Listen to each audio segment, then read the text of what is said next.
Good evening, everyone, and welcome to the monthly Black Voice Hertfordshire Community Meeting for November 2021. We would especially like to welcome our speaker for this evening, Pastor Remy Williams, who will be discussing the Black community and faith. Before we begin, here are our house rules. Please remain muted at all times, apart from when you were contributing. Please use the virtual Zoom hands up button to give notification that you would like to contribute or write your question or comment in the chat box. Due to the specific nature of this space, please refrain from using any and all known and unknown ethnic group acronyms and words. Please wait for a contribution to end before you contribute. Race voice or voices over a contribution is not permitted. Please do not swear or use foul language. Please place all contact information, events, projects of your organization, etc., that you wish to share in the chat. Black Voice Letchworth is on many social media platforms. Please come and connect with us. We are on Facebook, Tumblr, Pinterest, YouTube, TikTok, Instagram, and LinkedIn under the name Black Voice Letchworth, on Snapchat and Twitter with the username Black Voice L, and we have a website at www.blackvoiceletchworth.com. Our contact number is 07581720032, and our emails are blackvoiceletchworth@gmail.com and bvlinquiries@gmail.com. All of the places where you can find us, provide feedback about Black Voice Hertfordshire community meetings will also be in the chat. If you don't receive our reminder emails for Black Voice Hertfordshire or the minutes and recordings of these meetings, please feel free to use the other link in the chat to tell us your email address. This is not mandatory, but there are quite a few people who attend that do not know how to contact. If you would like to donate, our PayPal is blackvoiceletchworth@gmail.com. And our fundraiser is at www.blackvoiceletchworth@gmail.com. But this information is also available in the chat. BVL now has services ready to order, including Princess Tea, the One Black History Show, the One Drop Rule, adult dance classes, and event entertainment. We also have free services available, so please check out our social media to get involved. I'm now happy to hand over to Pastor Remy Williams. Thanks, Michaela. Thanks. Hello, everyone. Hello again. So as Michaela said, my name is Remy Williams, and my husband and I pastor a church in Letchworth, Fragrance of Life Connections. It's a Pentecostal church, so you get a lot of, dancing and singing, and so that's it about me. So I'm glad to be here today, and the topic I'll be discussing is faith in the Black community. Faith in the Black community. So when Michaela gave me this topic, I thought to myself, okay, this is such a wide topic. Where do we begin from? But I've tried to make it, narrow it down as much as possible in the time we've got. But bear with me, there are discussions afterwards, and you can raise questions afterwards, or, add anything you'd like to add. Hallelujah. Oh gosh, I think I'm in church. I just said hallelujah. Okay, right. So the first thing I thought of was, what is the definition of faith? Because we use this word quite often, we all say faith. What is the actual definition of faith? So I looked in the dictionary, and the dictionary definition says, faith is complete trust or confidence in someone or something. Complete trust or confidence in someone or something. So I thought about it like in our lives, we have that one person we're not even like looking at spirituality now. We have that one person that we know, this person's got my back. I can trust this person. I can go to sleep and know this person is going to do the right thing by me. So I have faith in that person. And this is built over time. It's not something that just happens instantly. So you build faith and trust in someone over time. As you grow in your relationship, the faith gets stronger, the trust gets stronger. And that's what faith is. That's the definition of faith. So faith in the biblical sense is strong belief in the doctrines of a religion based on spiritual conviction. Strong belief in the doctrines of a religion based on spiritual conviction, not necessarily with proof. So sometimes you don't see the proof of it yet, but you have faith, even though you don't see it.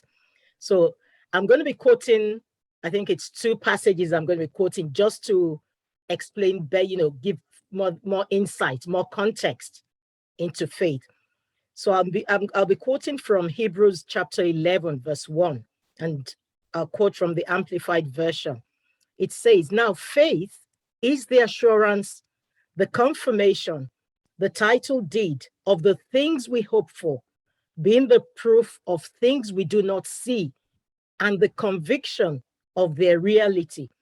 Faith, perceiving as real fact what is not revealed to the senses."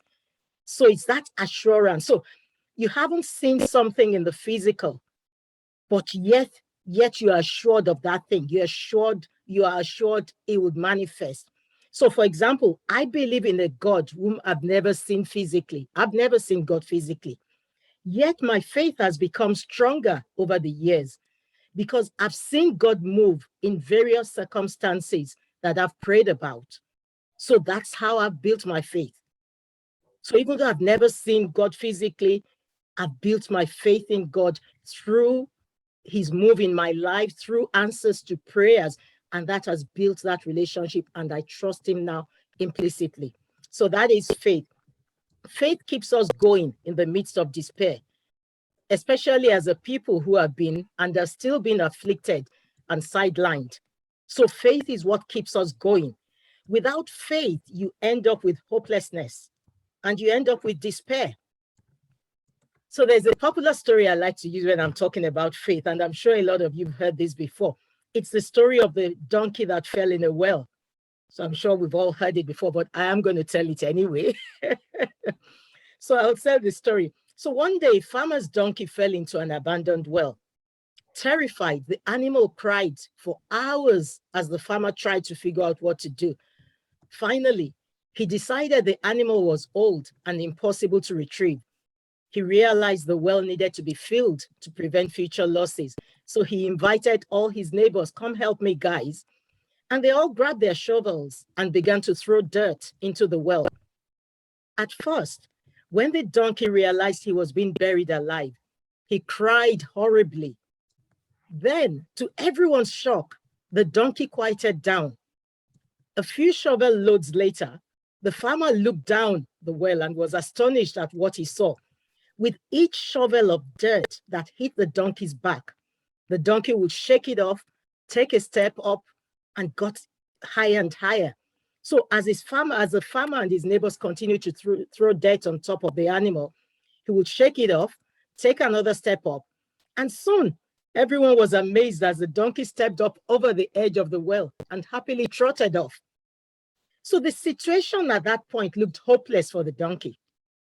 But he kept hoping that somehow help will come for him. Without faith as a people, we lay down and we take no action. That is when hopelessness is setting. That is what keeps people down. That's when people are down and they're just not bothered anymore. They're not taking any more action because they've given up hope. There's no faith, there's no hope. There's nothing I can do about it, and people give up. Faith is what keeps us passionate and keeps us fighting, knowing that the promises of God are not race-related. So I'm talking now as a people of Black color. What keeps us going, that the promises of God, they're not race-related. So God's promise in the Bible applies to both Caucasians and to Blacks and to Asians, applies to all. So the Bible is not race biased. God is not race biased. The two distinctions in the Bible say male and female. So faith is what keeps us going. In Proverbs 23, and that is my second reading for today, Proverbs chapter 23 in verse 18, the Amplified Version says, surely there's a future and a reward, and your hope and expectation will not be cut off. That is the assurance that I have. That is the assurance that my people have, that our expectation will not be cut off. Our expectation of a better future, of a brighter future, that is what keeps us going. Faith is what propels us to keep going, because we have a faith in a God to deliver. So there's so much documented work on how faith has helped and sustained the Black community from the days of our grandparents, our great-grandparents in slavery, even up to date. So it's a well-known fact that religious institutions have been cohesive, integrated spiritual and social communities that foster the well-being of individuals and families. So the Black church in those days was the place everyone went to, when they were when there was slavery. I wasn't alive then, but I can imagine them going off happily to church where there was no judgment. It's their faith that kept them going. They kept going to church, kept, seeing one another, kept encouraging one another. Say, sister, don't worry. Brother, don't worry. There is an end to slavery. There's going to be an end. It's that faith that kept them going. So faith is that glue that helps keep things together. So I was looking, when I was preparing for this, I looked at some studies, and a recent study in America shows that 94% of non-religious Black Americans say they still believe in God or a higher power, and they pray sometimes. Now, these are non-religious people, and I thought that was a really high number. 94% of non-religious Black Americans say they all still believe in God. And that's what keeps us going. So they say they still pray, even though they are non-religious, but they still know there's a higher power, and they still pray to that higher power. Now, there are the skeptics who believe that this is an easy sell. Telling a group of people who've suffered so badly, unimaginable amounts of cruelty and suffering for several generations, that it's all for a higher purpose. So the skeptics believe, oh, it's an easy sell. They see faith as something for weak people to hold on to. Hence, a lot of them feel they've got it all together, so they don't need faith.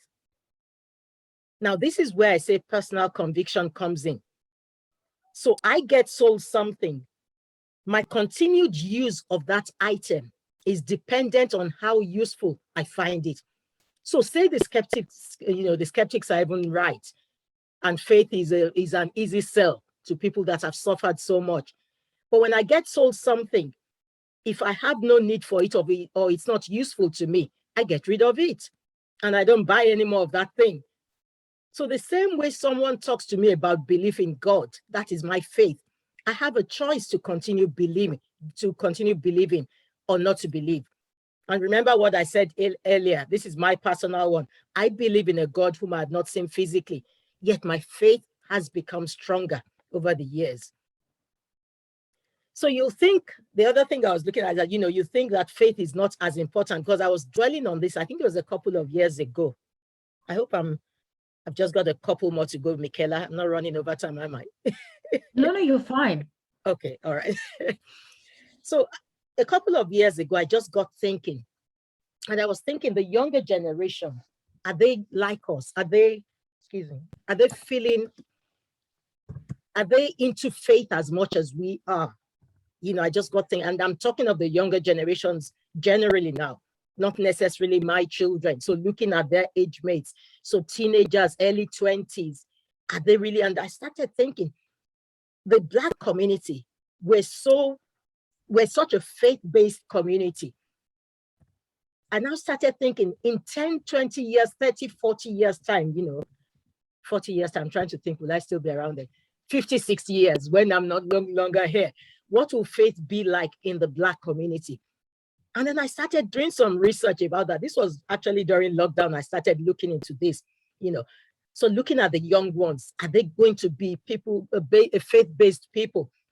But I looked at the research, and it shows that there's some amazing move of demonstration of faith on campuses and youth ministries. So the young ones are actually getting into things that at their age, I don't even think I was getting into. So they're having some amazing testimonies based on their faith. When they talk to you about what their faith, how strong their faith was and the results based on their faith, you'll be amazed even as an adult to think, wow, at this young age. So I've had some amazing testimonies, cancers healed and all sorts of things from them based on their faith. And then I was thinking to myself, Martin Luther said, I have a dream. He said that word, I have a dream. He hadn't seen anything. They were knee deep in slavery, the oppression. So he hadn't seen anything then, but he said, I have a dream. What you cannot see in the spiritual, you cannot see in the physical. You have to keep seeing it, and eventually your faith will be rewarded. That is what Black community believes in. That's what we're about. And we've seen results. So it's not just based on, or a feel good thing for us, hoping that, we'll die eventually or that, no, it's a real thing for us because we've seen results. So we keep believing and our faith gets rewarded. And then I look at it that even in our secular jobs, at least in my job, we're encouraged to visualize what we want actualized. And that is faith. You visualize something and then you see it come to pass. That is what faith is about. And that's what the Black community, faith in the Black community is about. Historically, the Black community, we've been oppressed and repressed, but faith is something we've always held on to. No matter how bad it's been, we've never let go of our faith. And that's what has kept us, and is still keeping us going. And I say, that's my statement to this. If it ain't broke, why fix it? If it's working for us, we keep going with that. And we've seen, things happen for us. And then one last statement before I say I'm done now, is the expression of our faith. I thought I'd touch on that, the expression of our faith, how we express our faith. We're quite an expressive people. And so we demonstrate everything in the way we act in church, in the way we pray, we're clapping, we're singing, we're dancing, sometimes crying, So, but I've noticed that there used to be a wide gap between the Caucasian and Black churches and faith. But lately, I've actually seen some sort of blending, things that you see, you go to a Caucasian church sometimes and they're dancing and clapping. I'm thinking, okay, but that's what faith in the Black community is to me anyway. And I hope I've been able to do this justice. And over to you, Michaela. That's me done. Thank you, Remy. That was an amazing presentation. There's so much to go through there. I was just processing everything and trying to do minutes at the same time. I will put it to the floor first. Does anyone have any questions or comments?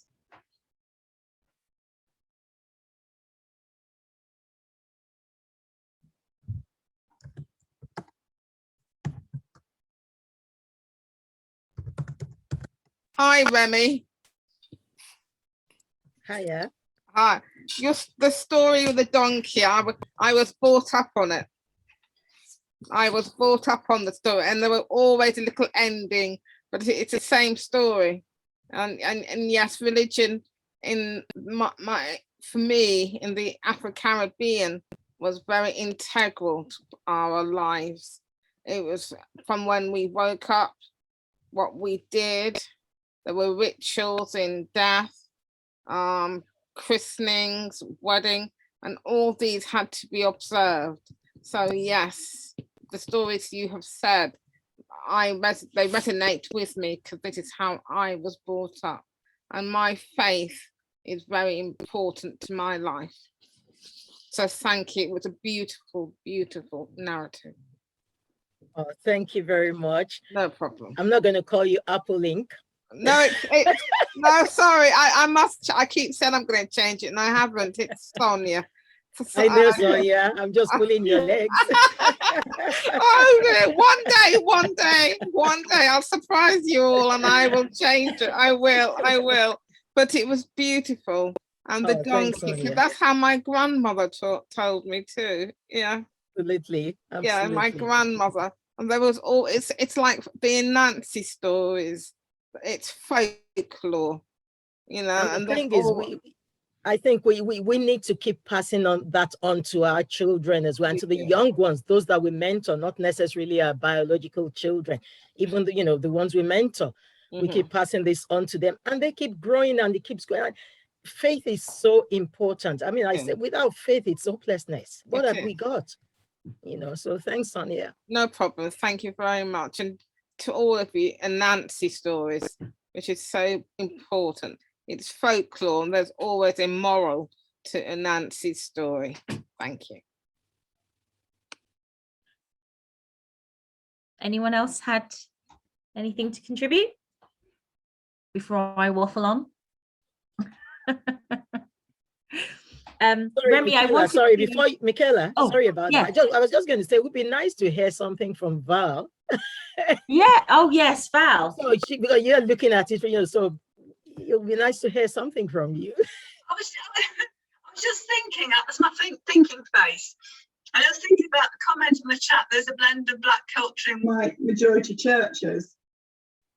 And I've got to say that the church that I belong to, which I've not been to since before COVID, like many other people, I'm trying to think, are there black people there? What is the effect of it? And I was trying to remember what it was like. And the impression I get was that it was totally white, but with a lot of good feeling and comradeship towards other churches. It just happens that where we live, and the white churches tend to be geographical. So I live in a village, you go to the village church, tends to be white, and possibly the black families in the village, they may go to churches say in Hitchin because they tend to go to, they choose their churches for different reasons. I don't know if you have any thoughts on that. And I think, Val, thanks for that. I think one of the reasons for choosing churches is you find black people, they'll gravitate towards a mixed church more than if they find out they're the only black people. And I'm sure it will be the same for white, I can imagine white people coming in as well to a black church. So it takes a while for that blend to happen, because I remember when I started going to church in London, then I was going to Kensington Temple. Kensington Temple was actually majority were white, Caucasians, but you had a lot of nationalities there, not just Africans. So you had Asians, so it was easier for me to fit in. Because I tried going to, an all Caucasian church previously, and the worship for me was just not the same, in terms of,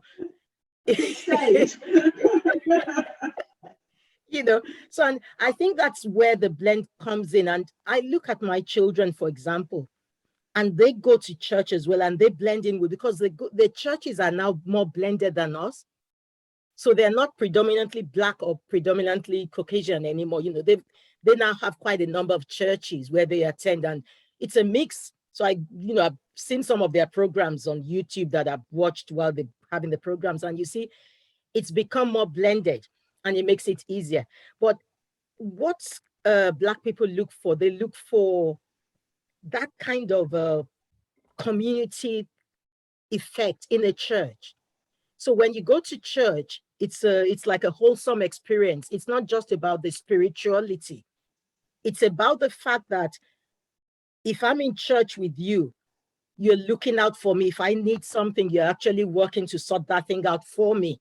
Not necessarily just, I've come to connect with God. No, I've come to connect with God, and I've come to connect with people.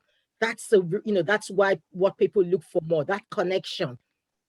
That's what drives people to a particular church, or they travel for miles to go and find a church that will meet their needs. That's the connection thing.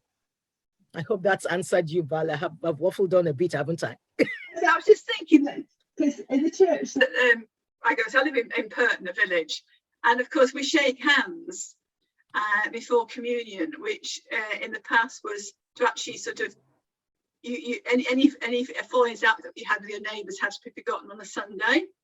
And maybe we just still think of it like that rather than take it forward into the modern day, which is what you seem to be doing, if that makes sense. I get what you're saying, and I think it would help too, because, and then the other thing you might look at is how old are the congregation members? That's the other thing that could affect. That's another thing that impacts, whether I stay in a church or not. Yes, I think the age group seems to be getting older and older, the age range. Yeah. But I haven't got any young children, so I don't really know what's happening with the younger generations. Yeah, I think that's another thing. But do you know what, Val? I really don't think it matters much as long as the people in a particular church are having their needs met. That's the most important thing.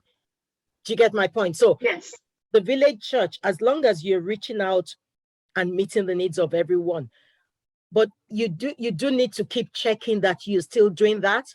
That's the thing. That's the kind of thing, where the Black community church, that's the kind of thing we try to do all the time. Are we still meeting this need? Are we still, impacting these people? Are we still affecting their lives? Are we still, supporting them in the way they want to be supported, not just spiritually? I think I'm sure that our vicar does. I don't know about the rest of us, but I'm sure that she does do that. That's really interesting. Can I add something, if I may? Just from experience, from what Remy said, Pastor Remy said,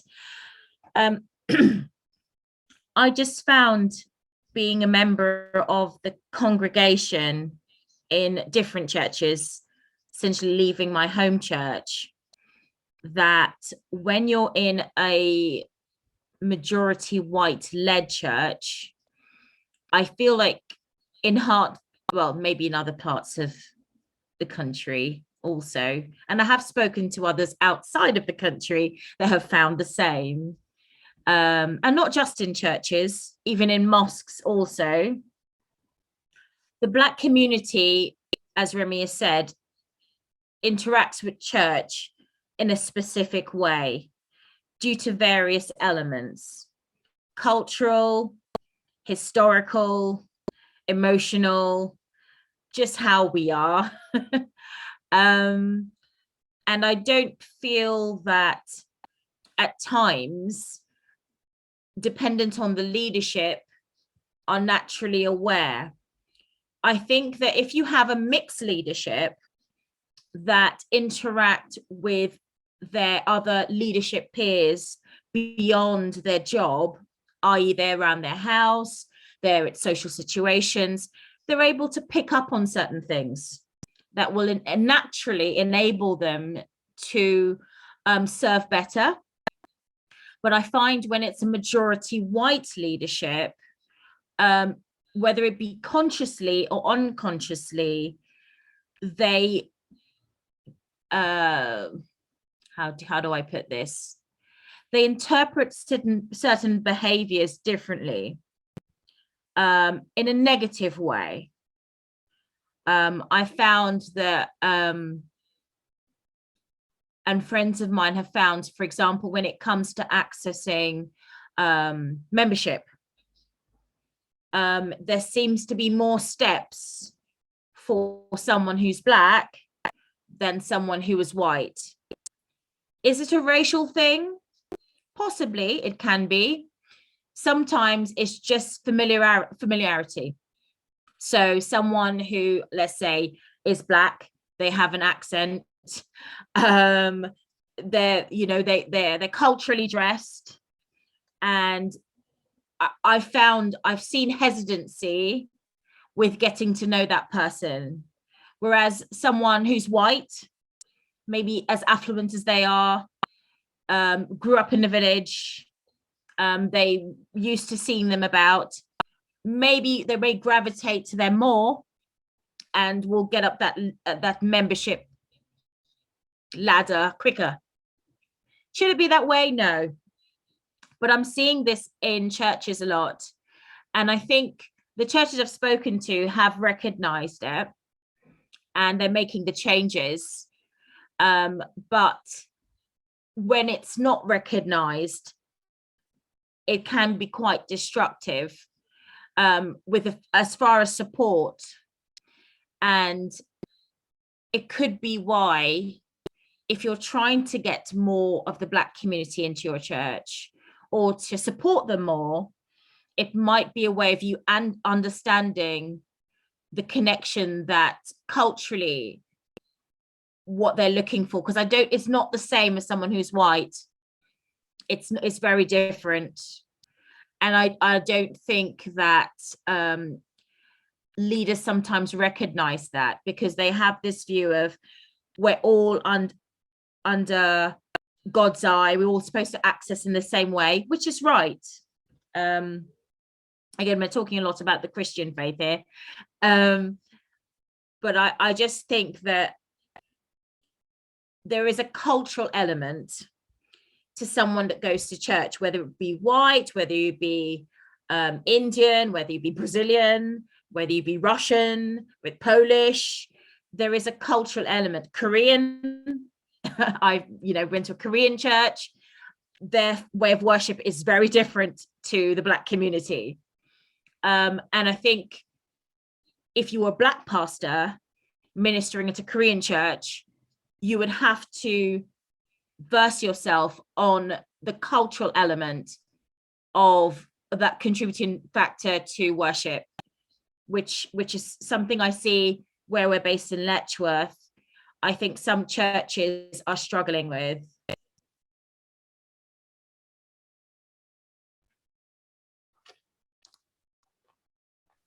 Yeah, okay there. Me? Yeah. Yeah, I'm thirsty. Okay. Okay, yeah. So yeah, you're right on that. The areas, but you've got to. Val, do you want to have a go first? Go on, Val. Sorry, I just saw your hand up. Go on. It's just a quick one. I just don't think you can underestimate the natural hesitancy of white people at making friends generally. That we are a real reserved lot. And it's not to do with colour or culture. We just take a long time to warm up and to warm to each other. And that's not a good thing, not a good thing at all. But hopefully once warmed up, and it does take a while to get into a community, then in all churches, surely it should be democratic, that anyone can actually take up any position or be involved in whatever way they want to. It's not, it should be that way, but remember, we're all human beings, and race aside, cultural aside, politics gets in the way.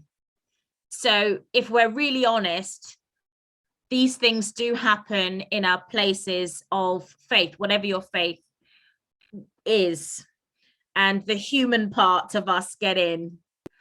It should be as the Bible says, or as whatever book you follow, but sometimes the world gets in, greed, animosity, resentment, politics. I've heard of pastors talk about with other pastors in a room, and one pastor is whispering about another pastor because they've got a position at one church, and that's really amazing church, and the other pastor didn't get that position, and there's all the cattiness. And I thought that was just actors. Apparently pastors do it too. They're human. And I get it. I completely understand. I just, with Remy's contribution, I just think it was a really healthy and a positive one, just to remind everyone that of that cultural element. Yeah, and excuse me, what I was going to say was, you've said part of it in terms of you've got to remember these people are still humans. You don't assume, I mean, there's a passage in the Bible that says Elijah was a man subject to like passions. They're still humans. And they take I know Val said one thing, that's part of it, Val, in terms of, British stiff upper lip and stuff like that. It just takes a while. I get that, But in addition to that, for some, it is that they just don't warm up easily. You're different. They see you come in as a Black person. They just say, gosh, different. Everything goes up. Oh, gosh, how do I even relate to her or to him? What do I say? If I look at her too much, could it be that, it's because there's so many things going on in people's minds. And it shouldn't be that way. It should be, I see you as a person first before I see color. So that's the way it should be. Unfortunately, it's not like that. And I'm not going to lie to you. It's not going to be just like that. It's going to take a long time for it to get to that point. And that's the truth. The other thing is, you've got to remember as well that the people that come to church, they're the people that go to work. They're the people that have a home. They're the people that go to the park, that you meet at, your children's school. Some of them, whether you like it or not, still have unconscious bias. So whether you like it or not, these are just regular people. So because someone's in church doesn't now suddenly turn them into Saint Peter. So it's still the same guy that was, yelling at someone in the park yesterday. It's just gone to church on Sunday. So we need to understand this. But I do take your point, and I agree, Michaela, with that one, that, what? The more diverse the leadership is, the better for that church. I mean, no one would ever dispute. That's always the best way. I think we as a Black community, it's easier for us, I think, because of who we are, the way we are. We embrace people a lot in terms of a white person comes into a Black church. That person will probably want to leave because, gosh, this is too much affection. That's the way that's just us. We just, oh, hi, Val, come on in, come and stay with us, sit down, that's us. So it's like the totally opposite. And then we go into, a Caucasian church and they're like, oh gosh, okay, what do we say? And, and everyone's sort of in their little group and you feel like, gosh, hanging out like a sore thumb, it's going to take a while, but we keep, we can't keep quiet. We keep going out at things like this. And eventually, hopefully, I don't know, in our lifetime, I hope, we'll see some improvement. Remy, Yeah. do you meet with the other leaders, other church leaders in Letchworth on like once a year? Or? Not anymore. No, not. We're probably going to start that again now. So we've started communication just recently now. When we first came, we did, we actually went around to a couple of houses too, to meet with them. It just wasn't working as I can't say much on here, but it just was. But it's something we're starting again now. So it's it's nice thing you mentioned it now, because it was just a week and a half ago, about 2 weeks now, that we just started that process again So we're working on it. So that's why I said we have to keep working. Sometimes you get tired and you get like, you want to give up, and that's where faith comes in. Your faith propels you that, what, we can make a difference. Let's do something. Yeah. So we're back on track. Yeah.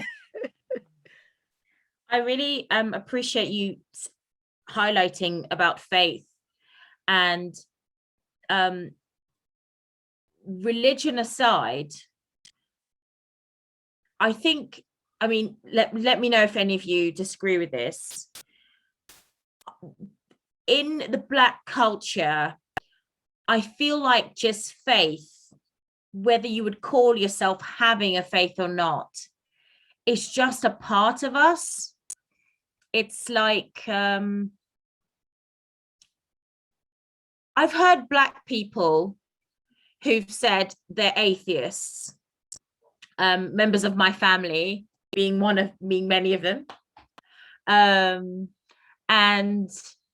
but they still carry a certain faith with their actions, and how they interact. They wouldn't call it that, but there is a tie-in with faith and culture that I think that from the Black community it's difficult to get away from. Sonia mentioned the Anansi story. Sorry. There is a faith element to their stories, a belief. Even if the belief is in your attributes, what will happen, what you're capable of. There's this, when I read history and the people who've come before us and done noted things, I see faith in everything. I was reading up on, what was it? Usain Bolt, I don't know, Michael Jackson, Little Richard, James Brown, big names that we would know. And when you read their biographies, you see that there was a point or points within their career where I want to be this, I'm going to do this. I mean, some may argue they had to do that to even be seen. But I do, on this journey of Black Voice Letchworth, I've just noticed within myself a faith in something that doesn't exist, a faith in something that could better a future. And I see that in you, Remy. I see it in Sam. I see it in Sonia. Every time I speak and how you speak and I hear you speak, it's there. It's like something that's you can't put your finger on. Like it's passed down from generation to generation to generation to generation. I don't know if you guys would agree.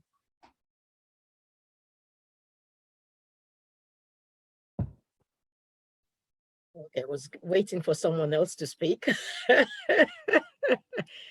Yeah, but Michaela, what you said is, it's just, that's the way it is. And that's the kind of thing, what you said about James Brown, gosh, that's a name I haven't heard in a while. Say it loud. I'm Black and proud. Okay. Yeah, but it's the same thing like Martin Luther. That's what the one I said. It's because we have, you're right. I was surprised at the figure I saw, 94% of non-religious, and some of these are atheists, they don't believe in God, but they're still saying there's a higher being, So why do you think that is, Remy?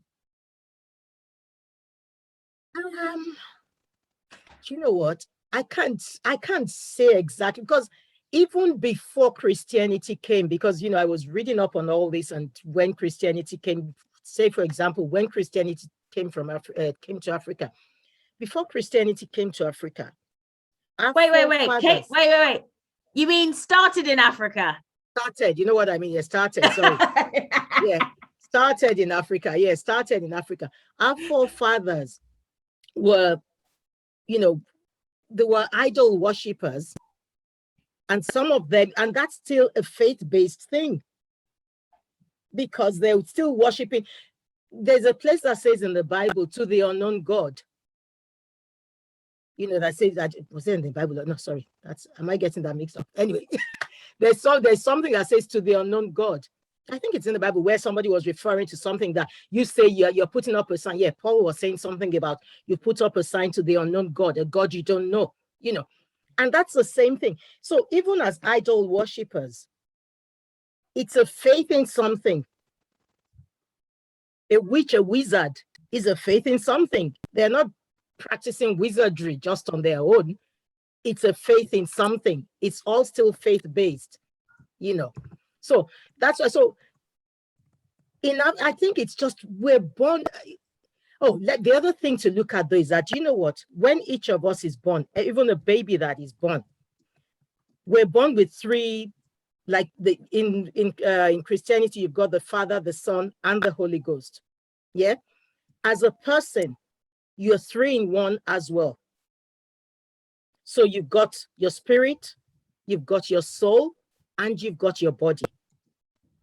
So everyone, whether you are an idol worshiper, you are whatever you are, you've got those three things. Whether it's just your spirit connection is different. What your spirit, so you spirit connection, you may decide now you're connecting to God. But some people are connecting to, you know, it could be, oh, I connect to this God that I'm worshiping in my shrine. That's the spiritual aspect. So every one of us has those three aspects. So I think the way I see it now, this is me speaking as a Christian. So this is just me. This is my own opinion. The way I see it is that God put that faith in every one of us before we are born. So you're born with faith. So as you're growing up, the faith develops. Now, what you do with your faith is dependent on you. You know, you can have faith in this or have faith in that, but every human being on this planet Earth is born with some level of faith in them when they're born.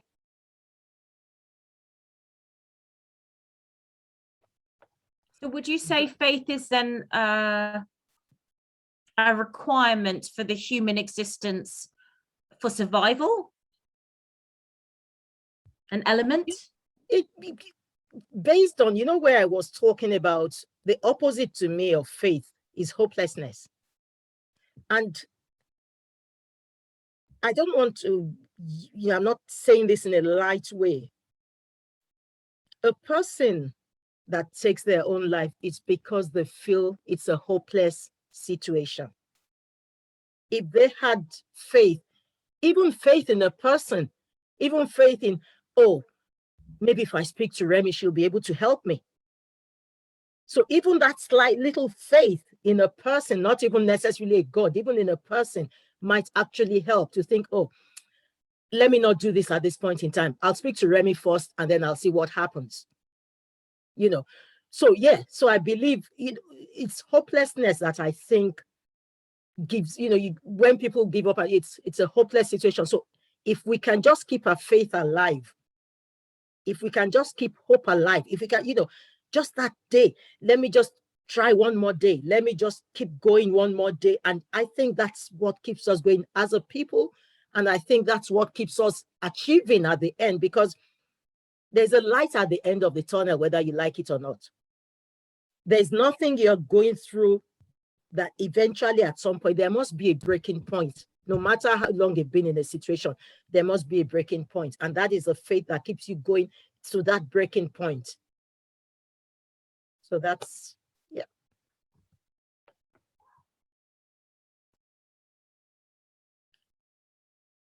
Anyone had anything to add? Sam and Sonia are very quiet tonight.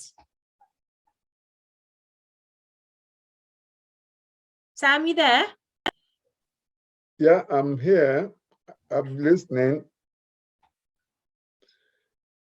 Any thoughts? I mean, the thing is that I think that the society in Britain have mixed sort of whiteness to Christianity. And what I meant by that is that if you are Caucasian, I mean, like, I think it's Pastor Remy that was saying it earlier on. If you are Caucasian, there is that high rise into either eldership or into deacon or into whatever you want to, even when they can see that the Black person has more to give in terms of contribution than the other person. And sometimes I think richness seems to be playing a card in Britain in terms of who gets what within a church. If you are high in the society, if you join a church, which I think really Paul was talking about in book of James, so that we seem to give high position or anything to anybody that sort of fits our ideal person. And to me, there is no ideal person. The only ideal person with God is Jesus, because he came as a human being, full human being, and fully God.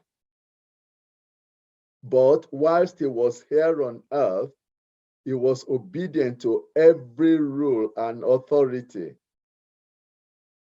He didn't sort of say, I am God, and as such, I'm not going to go to the temple. He went to the temple. He expanded the word of God to people in the temple, because he was fully human, but also he was fully God. So that to me, I've resigned to is between myself and God in any church. I will just do what God places my way, as opposed to what pastor is asking me to do. I will do what, I will not disobey a pastor except if they ask me to sing.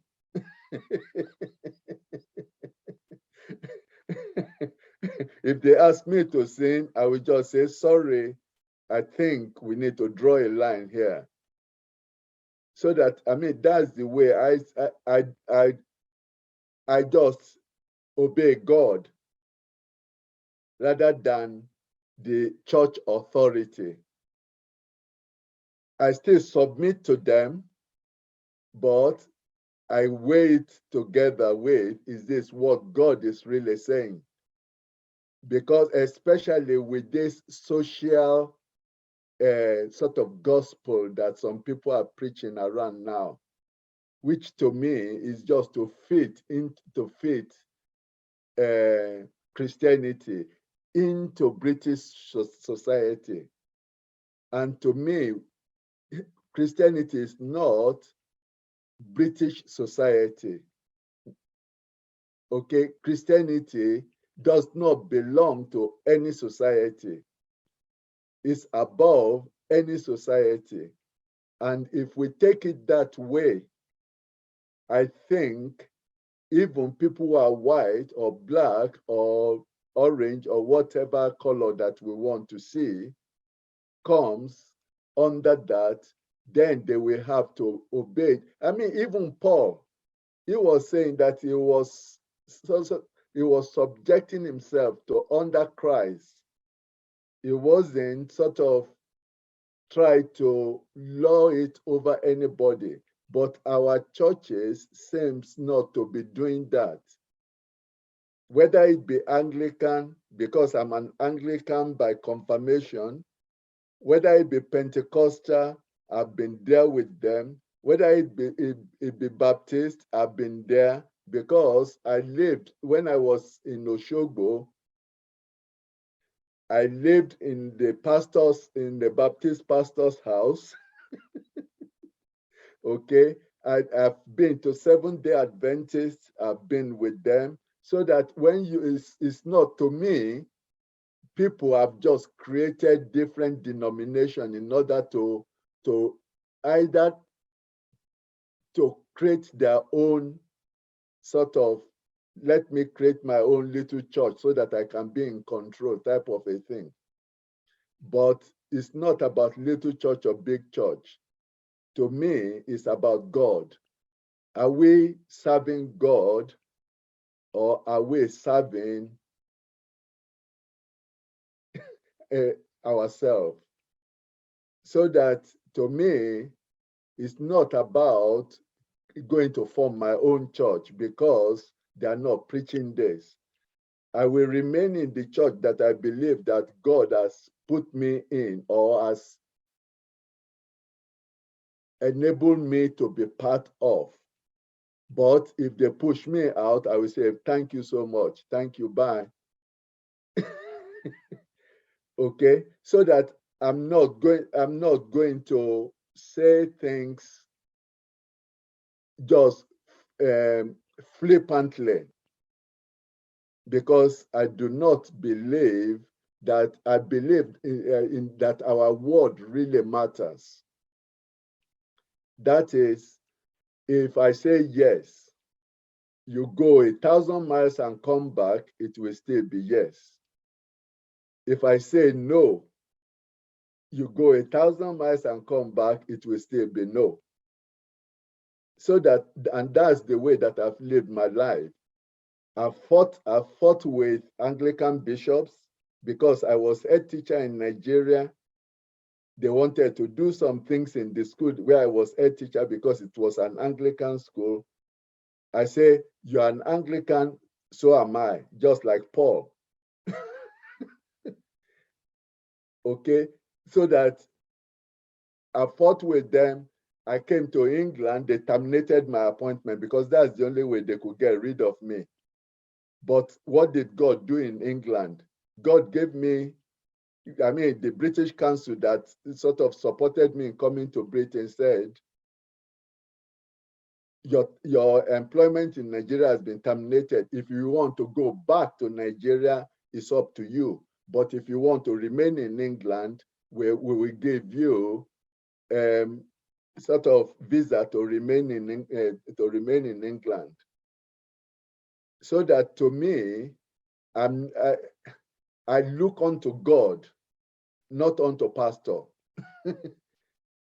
and that's really my philosophy from the day that I became a Christian when I was in year 10. What in British year 10? I was in standard 4 in Nigeria, or secondary 4 in Nigeria when I became a Christian.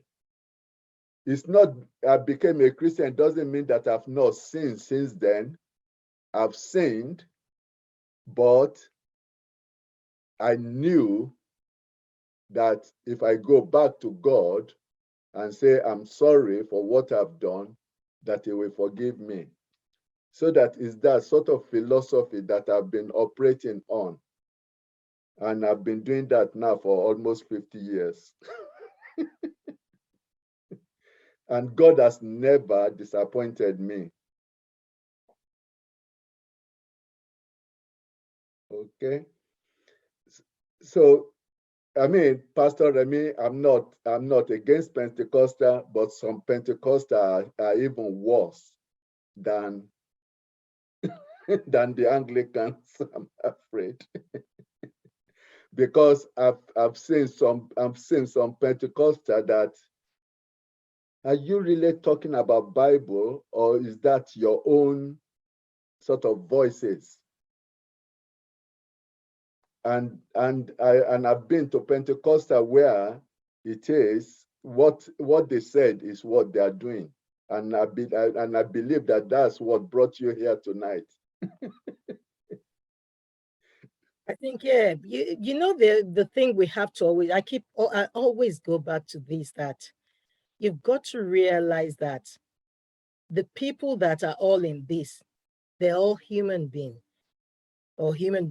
So everyone, it depends on how sold out each individual is and how broken, because you've got to be broken to be in a position of leadership in a church. Ideally, you're supposed to be broken. You're supposed to be humble. You're supposed to look out for it. So there's so many things you're supposed to do in position of leadership. Unfortunately, this is not the case. That's exactly what you're saying now, that in leadership people in leadership positions, you shouldn't be looking at, whether you're rich or, it's just not even in this day and age that you'll be looking at affluence to put somebody in a position. You're supposed to be, and that's why God says, I look into the heart. Man looks at what they can see. God looks into the heart. Two people could be standing together and God is speaking this one, the church leader is speaking the other person. And that's so sad, but unfortunately, that's the situation of things. And that's why I always say to the people, and I'm glad you said this, Sam, that you are not there for a man, you are there for God, because that's where most people miss it, that if you start looking at man, you would actually fall into error. So you've got to, your faith is not in anyone in that church. Your faith is in your God, But we don't stop trying for change. You don't give up saying you don't want to, because I look at what God did when Adam and Eve fell.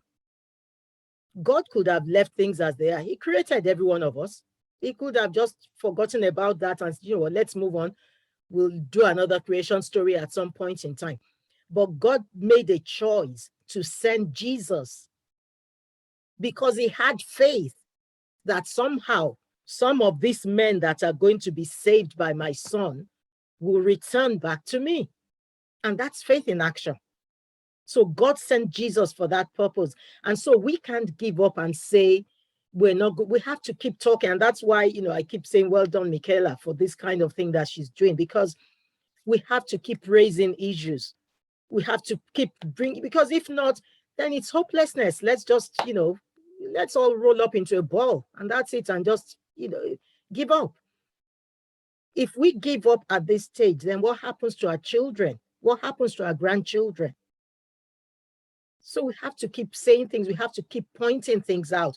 And in all honesty, like I said, it won't happen overnight. But you know what? Somehow, when you make enough noise about something, you will see, even if it's a slight change, even if it's one person you manage to convince, it's a start. So we keep going on, we keep trying, we keep, and you're right, being a Pentecostal church doesn't mean, you are all that and more. No, it's just the spirit in each pastor. That's the thing. A Penty rascal in an Anglican church will still be whatever he is. Do you get what I mean? I call them Penty rascals. So it's I like the that. person. It's the spirit in the man. So you could be in an Anglican church and still be a Penty rascal.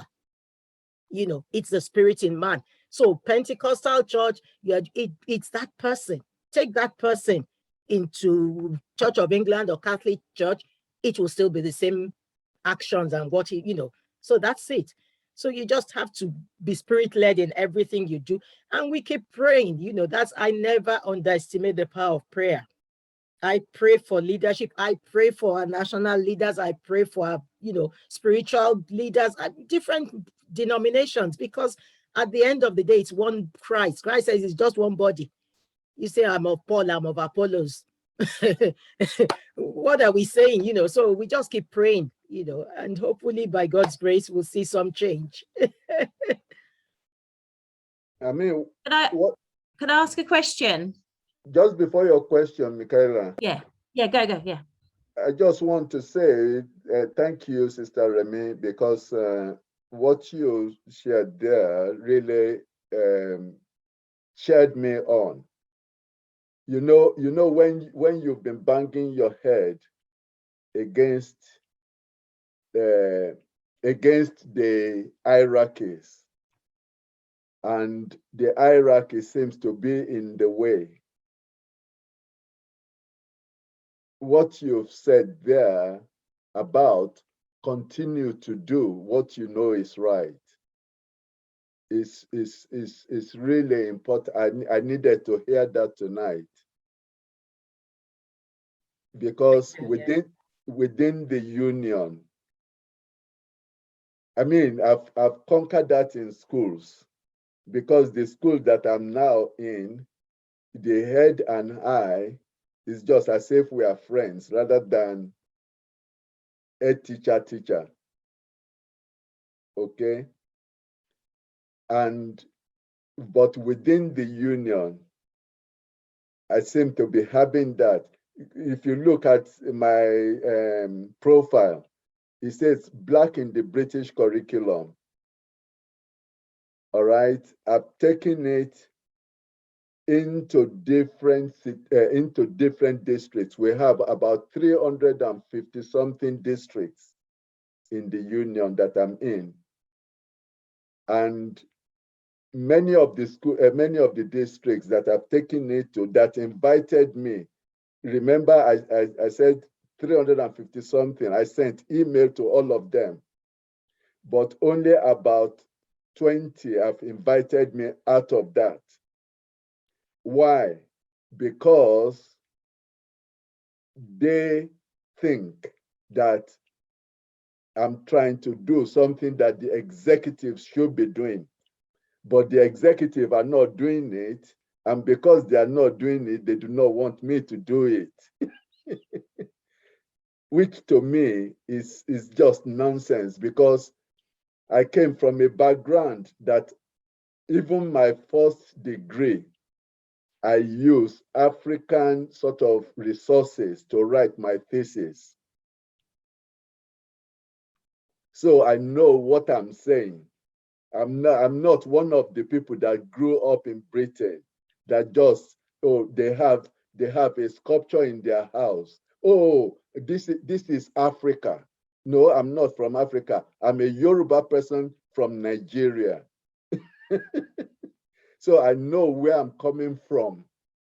So that and people do not want to hear the truth. They want to continue to perpetuate the lies that they've been saying about Black people.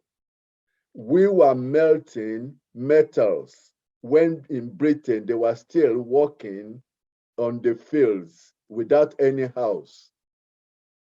Benin people were melting metals.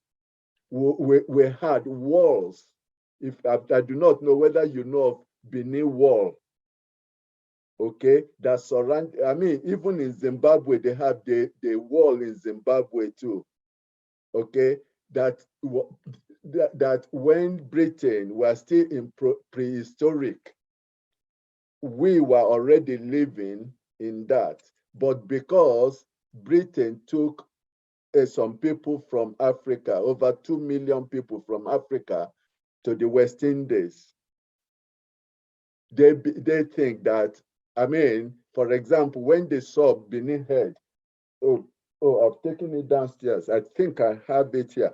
I will show you something now. Just a minute. Could I share screen, please? Is that for my own? Because I know what you're talking about. I'm Nigerian, so Okay. so I'm good with that. Don't worry about it. I don't know. What is it? I mean, when I saw Remy, No, he's talking about the I know head, that you are from Nigeria. So I mean, I know that you are a Yoruba person. Okay, so that I'm showing it for the benefit of Michaela And those online. Hang on a second. Yeah, hang on. Yeah, go ahead.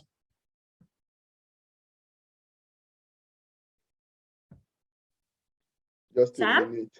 I'm coming. I'm here. Okay. I want to see, what is this? What is what?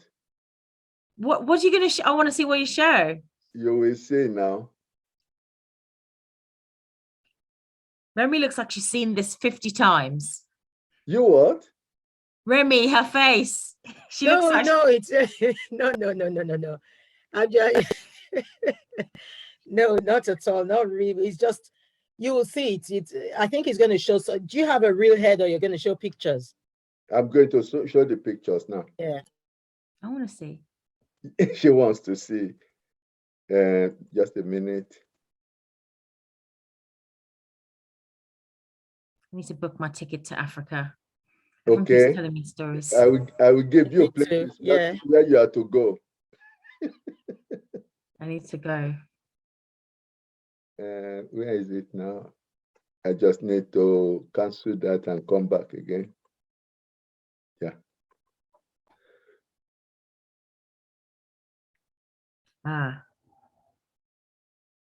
Okay, let me just go to screen.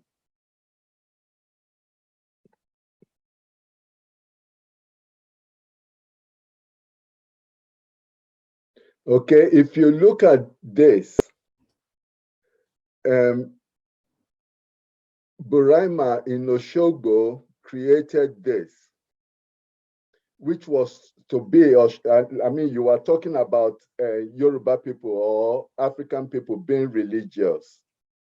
This was an Oshun shrine drum in Oshogo. Okay, look at Michelangelo. Okay, when I was in the university, like I was saying earlier on, they asked us to create something cultural. And I decided to create this. All right, and when you look at it, the three objects have sort of spiritual elements that are added to it. But also, they are identical because Michelangelo got his marble from Carrara when other people have thrown it away. He got this marble that he used for David from that Carrara marble. They've thrown it away. Similarly, this drum, the wood, I mean, you're Yoruba, so the wood will be part of the wood that possibly they've even used to cook the food. Okay, so that the leftover was used for this drum. And similarly, I got the wood for this from a building site. Okay, and I made this one. Okay, Buraima made this and Michelangelo made this. But which one will an European sort of see as a sculpture? They will see this as a sculpture. They will say this is an idol. Okay, and they will say this is an idol. But whereas to me, this is an idol too, if that's the case. Then when you then look at it, I then brought that into what I'm teaching. That's Benin head, which you will know, Sister Remy. Okay, the Oba head. What is that head on the left? The one on the left is Oba head from Benin. What is that? It's an Oba, the king in Benin. Oba means king. Oba means king. Okay, and I could talk more of that, but what I just wanted to raise is this. I brought it into the curriculum to really teach students in terms of that this was made by lost wax process. So we were doing about pewter project. And my student created this. Okay, because we cannot have enough pewter or facility to make something that is as big as this. But he made this out of paper mache. That's what I'm talking about.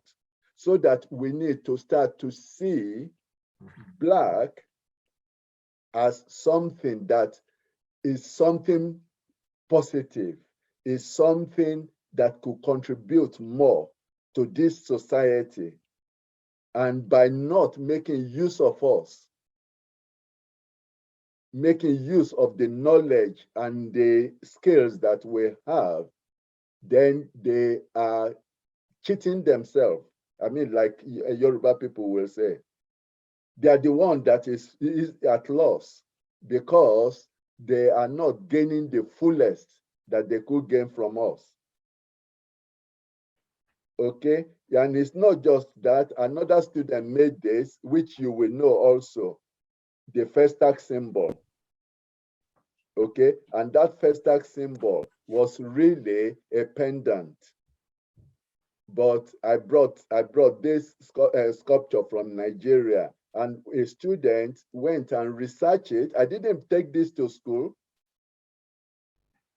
Okay, I didn't take this to school, but the students went and researched it because I asked them to really look at the ways that people have been doing artwork and sculptures in Nigeria and across the world. I didn't just give them Nigeria.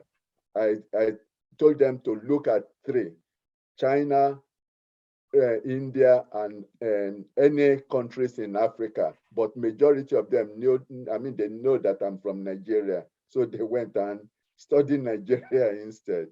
So that, what am I saying here? What I'm saying is that sometimes the Europeans, let me not just say Britain, the Europeans do not see us as capable of doing some of the things like this. So they are introducing their own things to us, and we need to really counteract that by letting them know that we are we are princes and princesses. Okay, we came from kingdoms. We didn't just come from Africa. Okay, we came from kingdoms that have history, and those history has, I mean, we are rooted in it. I grew up in Nigeria. I'm not sure when you came to England, Sister Remy. I grew up in Nigeria, and I've traveled around Nigeria, and I believe that we can contribute more into the education system here. So that's just what I wanted to share with you. And Sister Michaela, go on with your question now. Oh, I've got 50 more now. Oh my gosh. First of all, I want to do that course with a paper mache. Okay. I'm like, why can't I do that?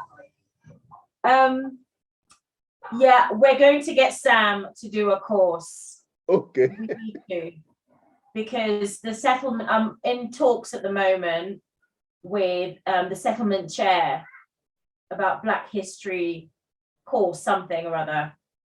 And Sam is super busy because he's amazing, as you've just seen. But he has to do a course. At me as chair, I'm going to sign myself up. Sorry, my question. Oh, what was my question? Yes. Why do you think, and this is to everybody, why do you think that faith seems to be an important element of the leaders of the past? So noted leaders that have aided change in the Black community worldwide. Faith has a huge part to play. Do you think they would have been able to achieve the same if it wasn't for that element? I think Sonia should answer this. Yeah.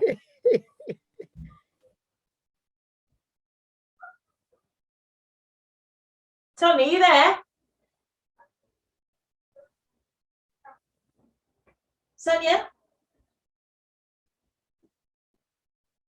Oh gosh. Sonia? She may have stepped out for a bit.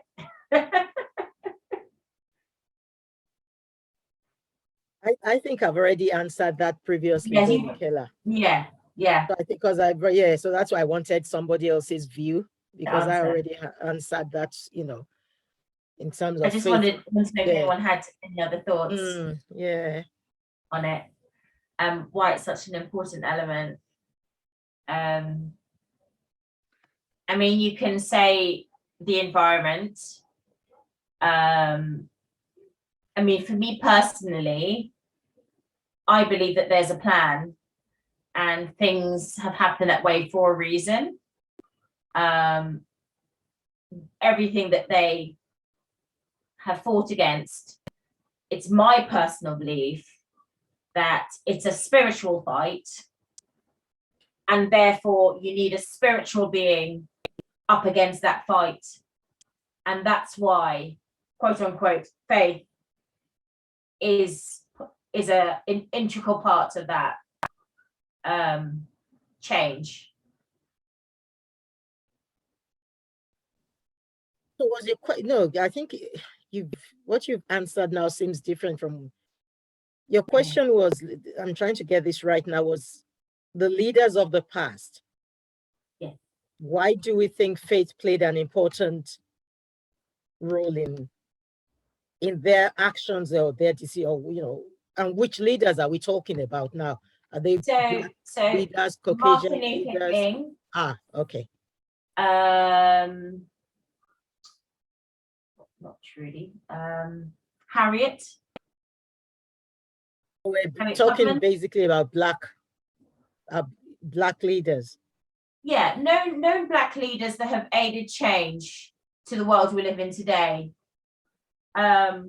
Primarily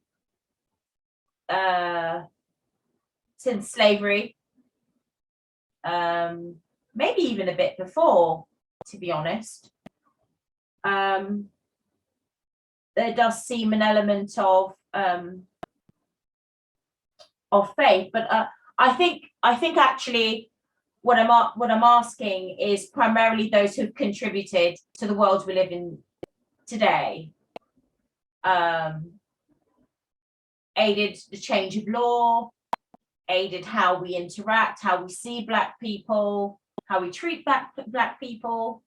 When I read about the majority of them, faith plays an important part. And I was wondering if different people had thoughts on why. I've spoken to other people about this, and they said, well, they were a product of the environment. They were on a slave plantation. Their owners were Christian, so naturally they just took up whatever religion that was in the vicinity. I, for one, believe there's more to it than that. So for me, because of the way I see the world, I do see that the issues that they were fighting against, it's not so much that it was a world fight, it was a spiritual one.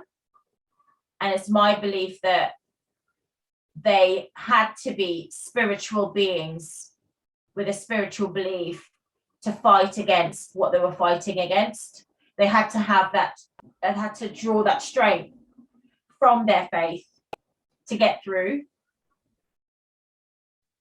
Michaela, even as we are now, as you and I live in where we've never been in slavery, we've never been slaves, we've always been free. Yeah. I don't think either of us could even be what you're doing now with Black Voice Letchworth. It's got to be faith. Us pastoring a church and trying to help the community and get us so blended together that they don't see black or white. It's faith. So I don't think you can ever remove faith from anything we do, because then, like I keep saying, what is the point? Just curl up in the little corner and just die. Do you get what I mean? That's the end. Forget it, So we have to, you look at Maya Angelou and all that, getting on that bus and all, the boldness to get on a bus, to sit on a bus where they said no blacks. It's got to be faith. Now, in some instances, a lot of cases, some of these people didn't get to see what they were fighting for and what they, the faith, they didn't see the full realization. The world we live in now, Martin Luther is not seeing what we're seeing now. I can do what you get what I'm saying? To some extent, we still have issues we're working on, but it's much more different than when they lived on. So it's your faith that keeps going. And that's why I said about faith is not necessarily what you can see. It's your belief in that it will happen. It may not happen in your lifetime, it may not happen in my lifetime, but it's that belief that keeps me going, that keeps me fighting. And that's what they did too. That's what they held on to. Knowing that it could be their grandchildren, their great-grandchildren that are now enjoying or reaping the benefits of what they did. But that's what we are doing now in that, in this world we're in now. We just got to carry on doing what we're doing, and which is what I was saying to Sam as well. We've all just got to keep doing it. And eventually, at some point, we'll see the manifestation of this expectation, whether we're physical or whether we're not physical. We will see it somehow, Yeah. Yeah, I agree with everything that you've said. I Right. think faith is a really important part of the Black community. I think that it drives us. It's an element, I think, that those who are interacting with the Black community need to be versed on. And just know, because at times it could influence how you approach, how you support a community. And I think not just the Black community have this.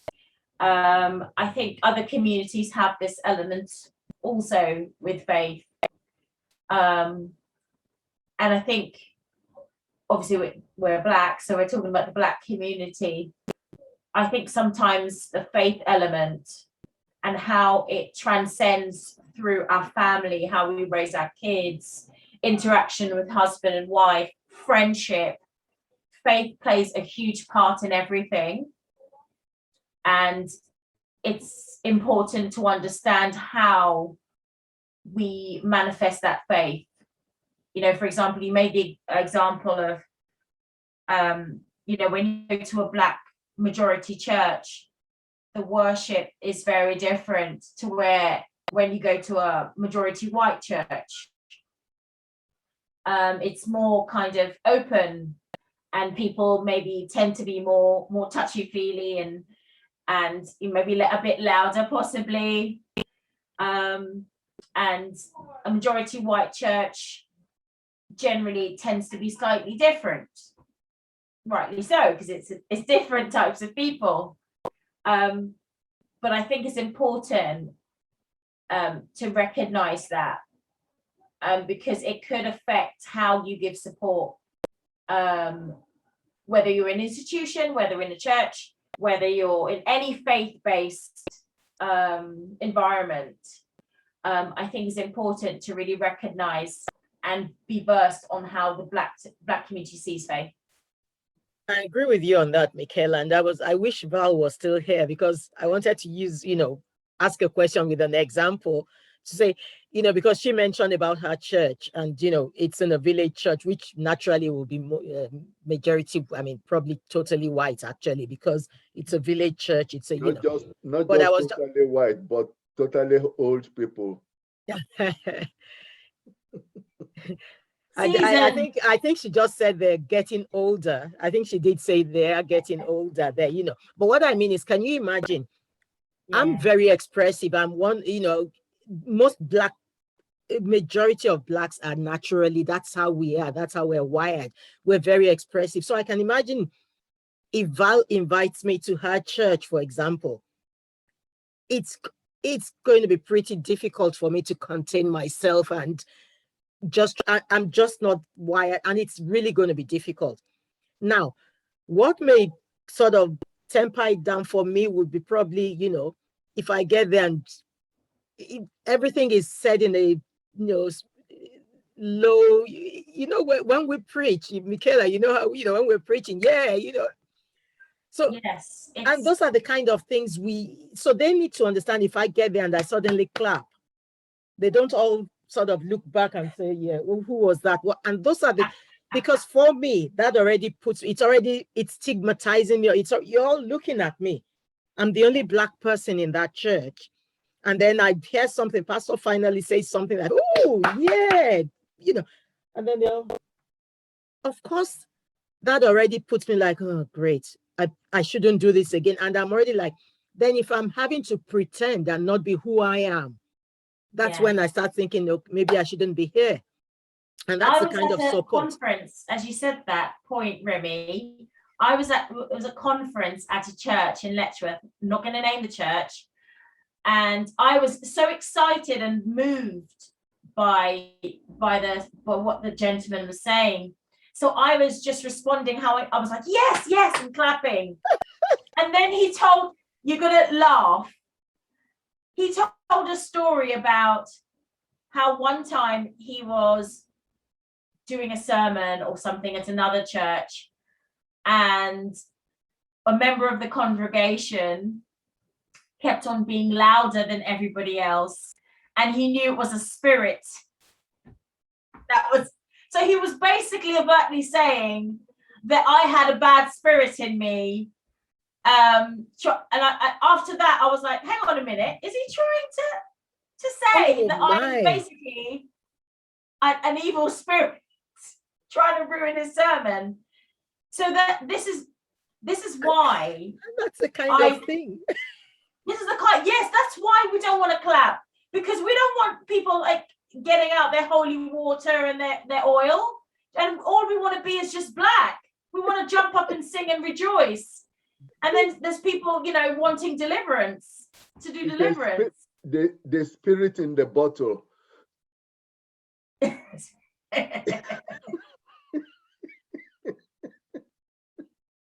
Wow. Oh And that's the thing. And this is the kind of thing that needs to get out there, that, you know what? We're an expressive people. The funny thing is that we don't see, like I said, God sees the heart. God could put an ordinary person next to a pastor and choose the ordinary person that we see, ordinary in quotes. And that's what they need to understand, that me being expressive doesn't make me less of a Christian. This is my way. Our God is such a God of different, God is so beautiful. When you look at the different ways, look at the different miracles Jesus performed. No one was ever the same.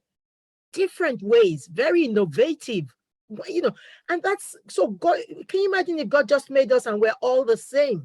That's not the God we know. And these are the kind of things we need to get out there for them to understand, that the various expressions of the Spirit. He's giving varying gifts, varying expressions of the spirits, and this is how we express ourselves. And people need to understand that and not look. I mean, one thing we had to learn was, I remember this now, I'm flipping this on the head now. When you come to a Black church, we have this thing where if you're worshiping with us for the first time, we sing a song, we say, please stand up, let's recognize you. Everyone comes around, they give you a hug. They just want to be nice and friendly with you. My husband and I, we actually had to learn this, because we were told that don't do that for Caucasians. They don't like it. You're in their face. And so but we had to learn that. So when a Caucasian comes to church, we know, we go to them one-on-one and just, oh, here's a card. Can you fill that out for us, please? Thank you for joining us today. And things like, and that's what we do. We had to learn that to make them feel welcome. So the other way, they have to learn these things to realize that these people are just an expressive people. That's all, Yeah. I went to I had that experience, by the way. This was at a Nigerian church. Well, it was an African church, mixed African church primarily. And I came to do a sing, just to sing there. And they got me out of my seat and got me to walk around the auditorium singing, "We welcome you, I'm like, wow. I thought Caribbeans were like extra. This was beyond. The whole church was singing, dancing. But I tell you that in 2 minutes, I felt like I knew every single person in that whole place. I was high-fiving people, it's like, And it's the first time I met them. The thing is, I enjoyed it. Yes, it was something I never experienced, but I think it was because of the tie-in with Caribbean and African. I was able to slide in. My husband, however, wanted to run. He thought, we're not coming back here. We're not coming back. I loved it. I wanted to come every Sunday. He said, no, I can't do it.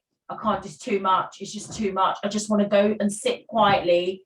I said, quiet all the time. Oh, Absolutely. okay. Yeah. And that's it. So we've got to learn to, and we've had to learn that. So Caucasian comes into church now, we don't do that. We don't, so they feel comfortable. The funny thing is that when we had a couple that used to worship, they're much older now, and the wife's not very well, so they're no longer with us. They were with us years back. And eventually they became like us, and like, oh, hi, welcome, good to see you, but we had to give them that space, So when they came, we didn't welcome them the same way. It was nice and one-on-one, but gradually they got into it. So that's it. You've got to build this relationship. So we have to get the message across to them. Don't look at us funny. Please don't, it's instinctive, I look forward, Remy, to you working with the other churches in Letchworth. Yeah. To you guys, I really enjoyed hearing you tonight. And having spoken to many Christians, Black Christians in Letchworth that have struggled with what we've spoke about today, with churches don't knowing these barriers, I really feel confident that when you are in a space having those meetings, that you could, if they so need, you can contribute these bits of information to help them, because I do think some white church leaders struggle and they don't know how to ask the question, but I feel like you would be able to assist. Hopefully that's the plan, hopefully, by God's grace. Yeah. Right, if anyone has any more contributing elements. I've just Has disappeared. Can you? I'm here. Okay. I'm Sam. I'm here. Today is very good. Today is very, very good. I just want to say thank you to all. Thank you, Sonia. Thank you, Saya. And keep yourself safe. Thank you, Apple Link. And you too. Right, so I've got my little bit to say at the end. Thank you to everyone for attending tonight. A special thank you to our speakers and our monitors, and of course, Pastor Remy Williams. If you wish to connect with Pastor Remy Williams and Pastor Frank Williams, they run a church in Letchworth at the Settlement on Neville's Road in Letchworth Garden City, Hertfordshire. And church services are at 10 o'clock. Yes. And they have a wonderful Sunday school supported by Black Voice Letchworth, which is super fun. So I welcome you to come and engage and see what it's all about. If you've been delegated an action today, please follow through. The minutes and recordings of this meeting will be sent to you, provided we have your email. We look forward to seeing you at the next Black Voice Hertfordshire meeting. Our next meeting will actually be in January now, because we're not going to have a meeting in December because we're going to take a break. But thank you all for wonderfully attending, and we'll see you in the new year. Thank you, very and much. Happy New Year to you in advance. Yes, Happy New Year. Merry Christmas first. Yes, and Merry Christmas. Have a lovely break, everyone. And you too. Yes, Right. and Okay. you. Okay. Take care. Oh, Bye. bye. Bye-bye. Bye. Bye. Bye, everyone.